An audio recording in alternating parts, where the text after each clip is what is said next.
Hey all, welcome to Leika's vlog. இன்றைக்கி நம்ம இங்கிலீஷில் இடியம் தான் பார்க்க போகிறோம். ஈஸியாக மார்க் ஸ்கோர் பண்ணக்கூடிய டாபிக்ஸில் இடியமும் ஒன்று.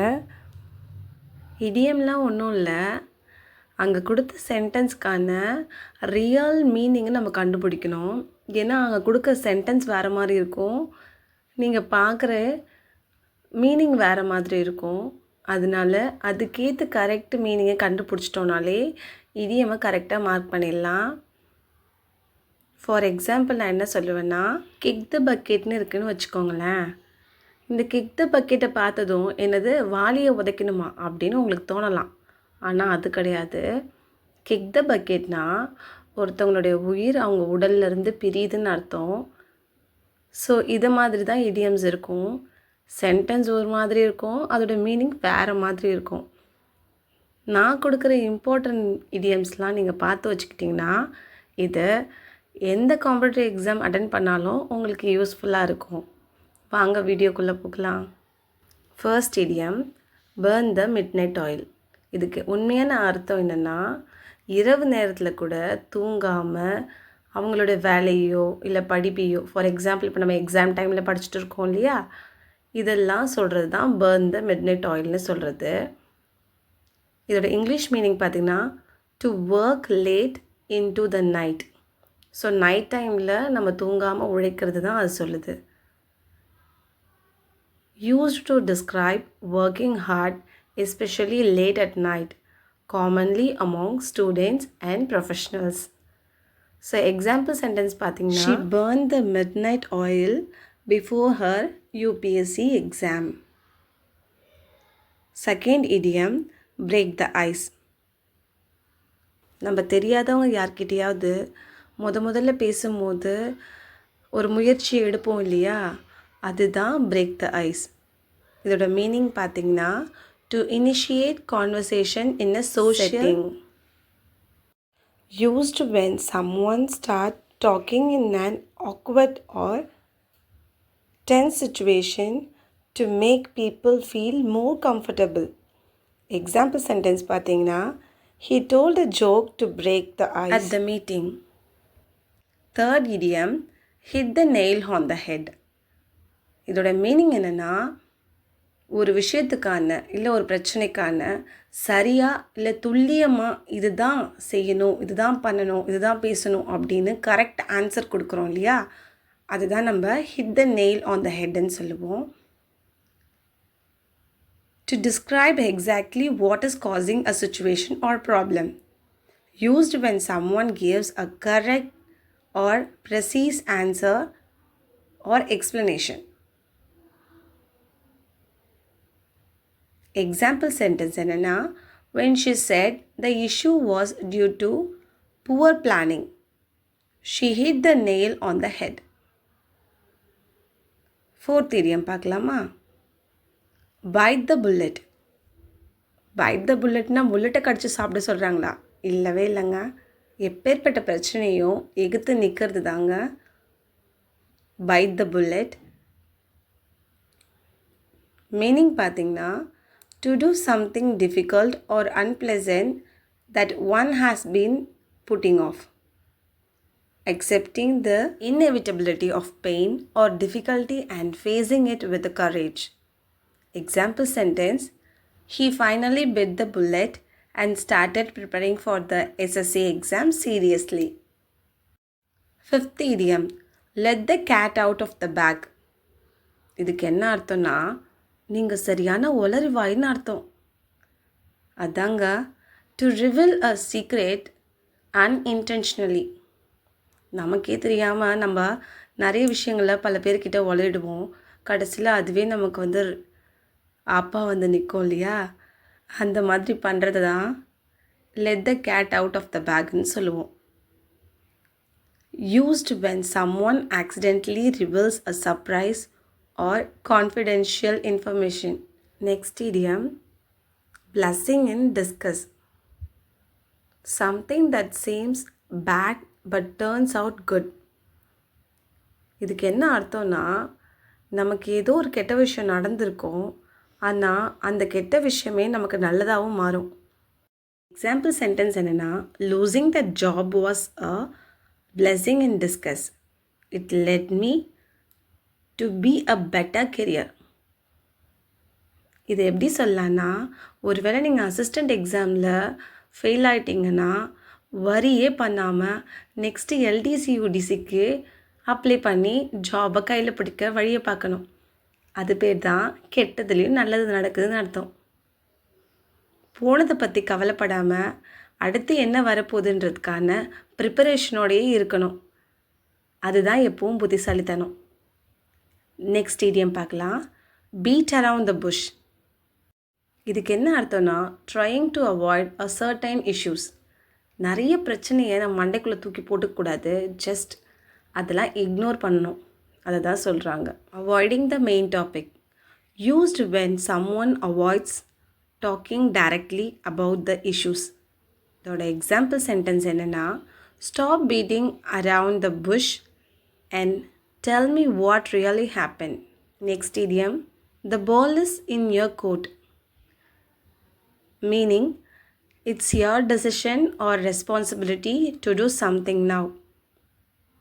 Used to indicate that it's someone else's turn to take action.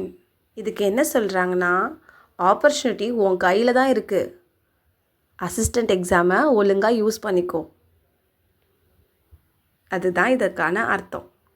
Next idiom, once in a blue moon. இதுக்கு என்ன அர்த்தம்னா, எப்பயாவது தான் அந்த விஷயம் நடக்கும், இட்ஸ் வெரி ரேர்லி. இதோட எக்ஸாம்பிள் சென்டென்ஸ் என்னென்னா, he comes to visit once in a blue moon. எப்பயாவது தான் வருவாங்க, அதுதான் அதுக்கான அர்த்தம். Next idiom, cost and arm and a leg. இதுக்கு என்ன அர்த்தம்னா, இது என்ன இவ்வளோ விலை ஜாஸ்தியாக இருக்கே அப்படின்னு நம்ம சொல்கிறோம்ல, அதுக்கு பேர் தான் அது. It's very expensive. Used to describe something that is very costly. Example sentence, that car cost him an arm and a leg. அந்த காரோட விலை அதிகப்படியான விலையாக இருக்கு இல்லையா, அதை தான் சொல்கிறாங்க. ஸ்டீடியம், add fuel to the fire. இது உங்கள் எல்லாருக்கும் தெரிஞ்சது தான், எரியிற நெருப்பில் எண்ணெய் ஊற்றுற கதை. To make a bad situation worse. Saying or doing something that worsen an already tense situation. ஏற்கனவே இருக்கிற பிரச்சனையில் நம்ம இன்னும் கொஞ்சம் பேசியோ இல்லை செஞ்சோ பிரச்சனையை அதிகப்படுத்துகிறோம் இல்லையா, அதுதான் இந்த இடியமோட meaning. Next idiom, hit the sack. Hit the சாக்னா go to bed. Used informally to say someone is going to sleep. இப்போ நம்ம சீக்கிரமாக போய் தூங்குகிறோம், நமக்கு டயர்டாக இருக்குது அப்படின்றத நம்ம சொல்கிறதுக்கு ஹிட் த சாக்குன்னு சொல்லுவோம். எக்ஸாம்பிள் சென்டென்ஸ் என்னென்னா, I am really tired, I think I will hit the sack early tonight. Next idiom, call it a day. To stop working for the day. Used when someone decide to finish work and stop for the day. இதுக்கு என்ன அர்த்தம்னா, இந்த வேலையை இன்னைக்குள்ளே முடிச்சிடு, அதுதான் இதுக்கான அர்த்தம். Example sentence பார்த்தீங்கன்னா, we have done enough, let's call it a day. Next idiom, bend over backwards. to try very hard to help someone. இதுக்கு என்ன அர்த்தம்னா, நம்மளால் முடிஞ்ச எல்லா உதவியும் அவங்களுக்கு பண்ணுறது. making a great effort to accommodate or assist. Next idiom, in hot water. அப்படின்னா ஏதோ ஒரு பிரச்சனையில் போயிட்டு நம்ம மாட்டிக்கிறது. in trouble, facing difficulty or trouble due to one's action. Example sentence என்னென்னா, he found himself in hot water after missing the deadline. Next idiom, jump the gun. to act too soon, doing something prematurely before the right time. இதுக்கு என்ன அர்த்தம்னா, பிரச்சனை வந்ததும் அதை பார்த்து பயப்படாமல் அதை ஃபேஸ் பண்ண நம்ம ரெடியாக இருக்கணும். Next idiom, kill two birds with one stone. இதுக்கு என்ன அர்த்தம்னா, ஒரே கல்லில் ரெண்டு மாங்காய். அதாவது ஒரு விஷயம் நம்ம பண்ணுறோன்னா அதில் ஒரு விஷயத்தை மட்டும் கான்சன்ட்ரேட் பண்ணாமல் அட் அ டைமில் 2 விஷயம் 3 விஷயம் பண்ணுறதுக்கு நம்ம ரெடியாக இருக்கணும். அதுதான் அதில் சொல்கிறாங்க. Achieving 2 goals with a single effort. Example, by visiting my friend in Chennai, I killed 2 birds with 1 stone, got work done, caught up. Next idiom, on cloud 9. இதுக்கு என்ன அர்த்தம்னா, நம்ம ரொம்ப சந்தோஷமாக இருக்கோம் இல்லையா, அந்த டைமை நம்ம வெரி ஹாப்பி அப்படின்னு சொல்லுவோம். அதை நம்ம இப்படியும் சொல்லலாம், on cloud 9. Feeling extreme happiness or joy. Example, she was on cloud 9 after winning the prize. Next idiom பார்த்தலாமா, under the weather. அப்படின்னா ஃபீலிங் இல், நமக்கு உடம்பு சரியில்லை, நம்ம இதுதான் சொல்லணும், under the weather. Next idiom, throw in the towel. To give up. Used when someone accepts defeat or quits trying. இதுக்கு என்ன அர்த்தம்னா, ஒருவேளை நம்மளால் எதுவும் முடியல அப்படின்னா நம்ம அதை அக்செப்ட் பண்ணிக்கிட்டு அதை குவிட் பண்ணிடணும். Example, after failing the exam twice he threw in the towel. Next idiom, back to the drawing board. Start again from the beginning. Used when an idea or plan fails and a new one is needed. ஒருவேளை நம்ம போட்ட plan ஏதாவது ஒன்று failure ஆகிடுச்சி அப்படின்னா நம்ம அதெல்லாம் பார்த்து யோசிக்காமல் அடுத்த பிளானுக்கு ரெடி ஆகிடணும். அதுதான் back to the drawing board. Example, the design failed, so it's back to the drawing board. Next idiom, bite off more than one can chew. Meaning, to take on more responsibility than one can handle. Trying to do too much at once. இதுக்கு என்ன அர்த்தம்னா, நம்மளால் முடியலன்னு சோர்ந்து போகக்கூடாது, try பண்ணிகிட்டே இருக்கணும். நம்மளால் எவ்வளோ முடியுமோ 100% போடாமல் 500% கூட போட ரெடியாக இருக்கணும். அதுதான் இதோடைய meaning. Next idiom, piece of cake. Very easy task, something that is simple to do. நம்ம ஈஸியாக, இது ரொம்ப ஈஸிங்க, இது நான் ஈஸியாக பண்ணிவிடுவேன் அப்படின்னு நீங்கள் சொல்கிறதெல்லாம் பீஸ் ஆஃப் கேக்னு சொல்லும். Example, that test was a piece of cake. Next idiom, cry over spilled milk. To be upset over something that has already happened.